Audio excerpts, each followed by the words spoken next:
Hello, Mark. This is Jenny Chen, 46, from Junior Speech Class.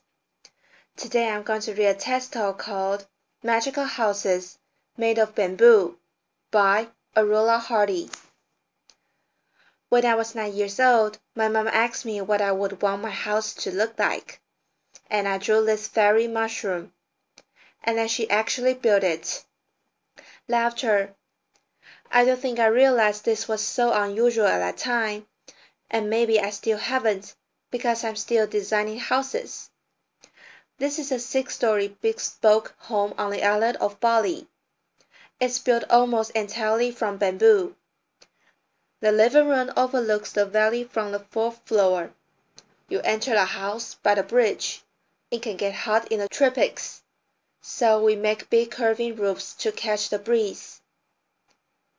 But some rooms have tall windows to keep the air conditioning in and the bugs out.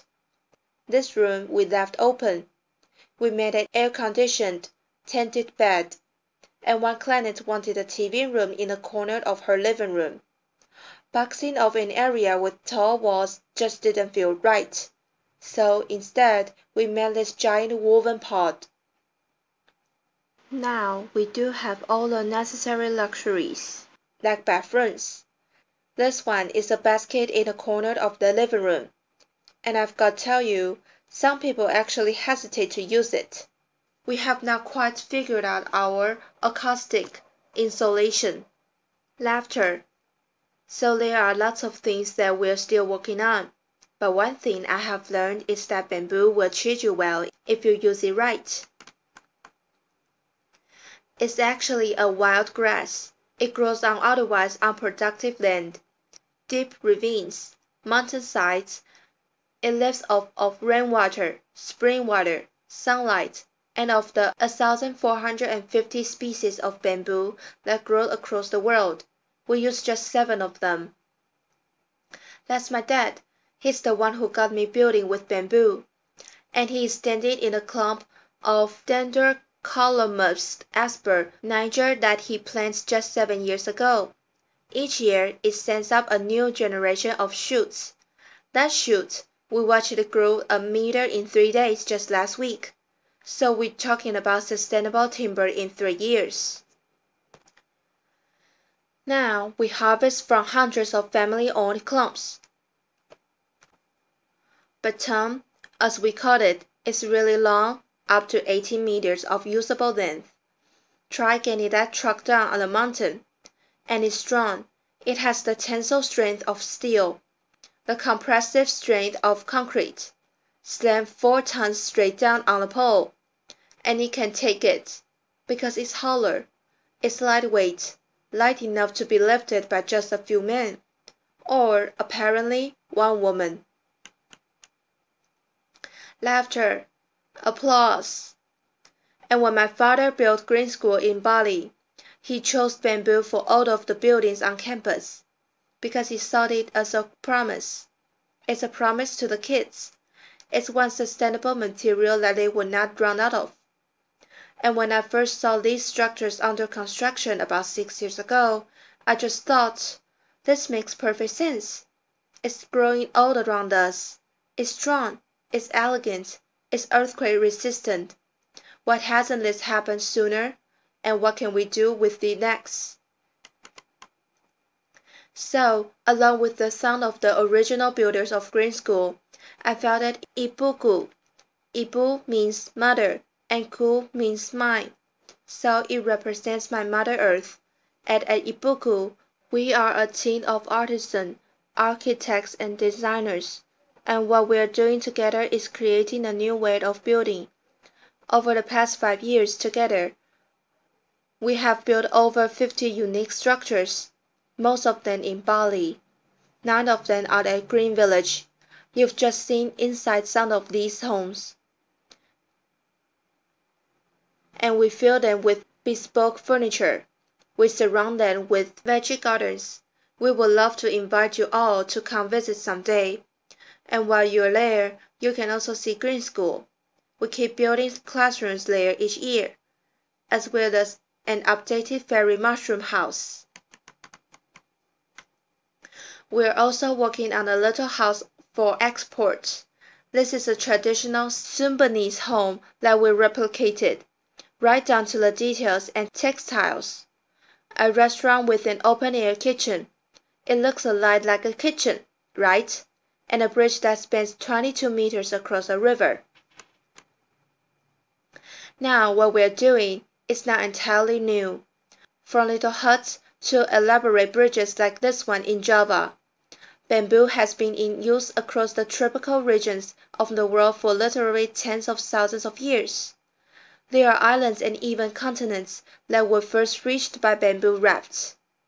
But until recently, it was almost impossible to reliably protect bamboo from insects. And so just about everything that was never built out of bamboo is gone. Unprotected bamboo weathers.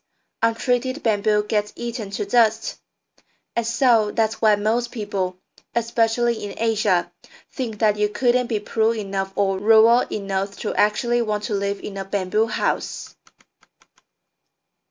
And so we thought, what would it take to change their minds, to convince people that bamboo is worth building with, much less worth aspiring to? First, we needed self-treatment solutions. Borax is natural salt. It turns bamboo into a viable building material. Treat it properly, design it carefully, and a bamboo structure can last a lifetime. Second, build something extraordinary out of it. Inspire people. Fortunately, Balinese culture fosters craftsmanship. It values the artisan. So combine those with the adventurous outliers from new generations of locally trained architects and designers and engineers. And also remember that you are designing for curving, tapering, hollowed poles. No two poles alike, no straight lines, no 2x4s here. The tried and true, well-crafted formulas and vocabulary of architecture do not apply here. We have had to invent our own rules. We ask the bamboo what it's good at, what it wants to become, and what it says is. Respect it, designed for its strength, protect it from water, and to make the most of its curves. So we designed in real 3D, making scale structural models out of the same material that we'll later use to build a house. And bamboo model making is an art, as well as some hardcore engineering. So that's the blueprint of the house. Laughter. And we bring it to sight, and with tiny rulers, we measured each pole, and considered each curve, and we choose a piece of bamboo from the pile to replicate the house on site. When it comes down to the details, we consider everything. Why are doors so often rectangular? Why not round? How could you make a door better? Well, it hinges better with gravity. And gravity will always win in the end. So why not have it pivot on the center where it can stay balanced? And while you're at it, why not door shapes like teardrops? To reap the selective benefits and work within the constraints of this material, we have really had to push ourselves, and within that constraint, we have found space for something new. It's a challenge. How do you make a ceiling if you don't have any flat boards to work with? Let me tell you, sometimes I dreamed of sheet rock and plywood. Laughter. But if what you've got is skilled craftsmen and itsy-bitsy little splits, weave that ceiling together, stretch a canvas over it, lacquer it. How do you design durable kitchen countertops that do justice to this curving structure you've just built? Slice up a boulder like a loaf of bread, hand curved, each to fit the other. Leave the curves on, and what we're doing is almost entirely handmade. The structural connections of our buildings are reinforced by steel joints, but we used a lot of hand-whittled bamboo pins. There are thousands of pins in each floor. This floor is made of glossy and durable bamboo skin. You can feel the texture under bare feet. And the floor that you walk on, can it affect the way that you walk? Can it change the footprint that you will ultimately leave on the world? I remember being 9 years old and feeling wonder. and possibility and a little bit of idealism. And we've got a really long way to go. There's a lot of left to learn. But one thing I know is that with creativity and commitment, you can create beauty and comfort and safety and even luxury out of a material that will grow back. Thank you. Applause.